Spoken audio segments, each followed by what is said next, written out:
Well, Memorial Day is not just a holiday in the Anchorage area. It's the weekend where most people plant their flowers and veggies. Last week, we had our expert from the Alaska Botanical Garden tell us how to harden off our plants. And this morning, get right to planting. Here's Mel Monsen with this week's gardening tip.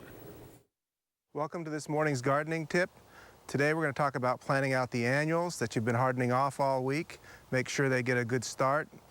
The first thing you need to do before you get your plants ready to put out is to water them. Water them well, because that's going to be critical the first 2 weeks that they're out in the garden. Make sure they soak all the way through to the bottom. That's one of the biggest problems when they first go out.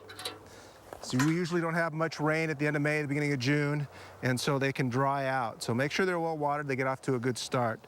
I brought this tomato plant along today just to show you what to look for in the roots. To get the plant out of a pot generally, as long as it's small enough, you can just flip it over and wiggle it out. And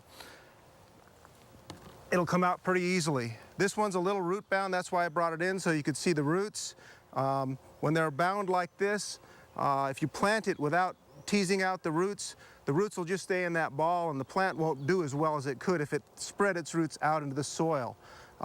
So you can use a tool, just tease them out so that they're not going around the root ball anymore. They're going to be spreading out into the soil. So once you get them teased, you need to prepare your soil. Today we have a little patch here in the upper perennial garden at Alaska Botanical Garden that we're going to plant this snapdragon in. So first thing we're going to do is prepare the soil. Here at the Botanical Garden, we're all organic. We make our own compost from our waste from our gardens, from leaves. And so we have this beautiful black compost. So spread some of that around on your soil. A good layer, because we're going to work it into the top 1 or 2 inches of the soil. Got the compost in. I've got some organic fertilizer. The Alaska Botanical Garden is 100% organic, so that's all we use. Of course, there are choices out there, but organic products are getting more and more common, and they're much easier to use than they used to be. So it's a nice organic fertilizer. Work it into the soil. Make sure it's nice and loose so it's easy for the roots to get through. Have a nice prepared bed.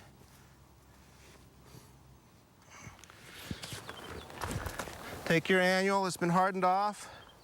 This is a small dwarf snapdragon. This one isn't very root bound, so you wouldn't necessarily have to tease the roots. A nice hole for it here. Plenty of space. You plant it at the same level as it was growing in the pot. Compact the soil a little bit around the sides of the plant. And once you get it into the soil and planted, you need to water the soil around the plant. And this is very critical for the first couple weeks that this plant is out, that you keep a lot of moisture. That helps with the plant not get dehydrated. It also makes the roots grow out into the soil. They get access to more nutrients, and they'll grow bigger, bushier, and healthier. Join us next week for another gardening tip. We're going to be talking about staking plants. Very cool. Some good tips there. Yes, indeed, and I look forward to next week. Yeah.